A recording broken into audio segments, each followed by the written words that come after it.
আসসালামু আলাইকুম সবাইকে শুভ সকাল। আম গাছের ঠাইলের অবস্থা দেখছেন, এটা তো রিক্স। সবাই দেখেন এখন বাজে কয়টা, এই যে বৃষ্টি হচ্ছে 4:50, মানে 4:20 না 10-এর থেকেই মানুষ আম টোকানো শুরু হয়ে যায়। আমাদের ঘরেও কিন্তু গেছে যায়, দেখেন।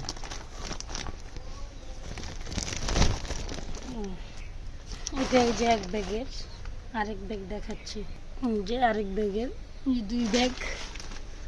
তো আলহামদুলিল্লাহ আমাদের গাছের বলতে আমাদের কলোনি আর কি, কলোনিতে থাকি।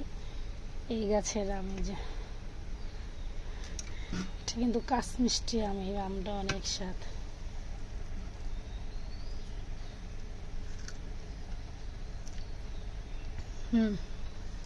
তো এই বছর আর কি অনেক আম ঢোকানো হয়েছে, আসলে একটু সমস্যা, বিজির কারণে ভিডিও ওইভাবে করা হয়নি, মানে ভিডিও দেওয়া হয়নি। তো কারা কারা আম টোকাইছেন অবশ্যই কমেন্টে জানাবেন। ভালো থাকবেন, আল্লাহ হাফিজ, আসসালামু আলাইকুম।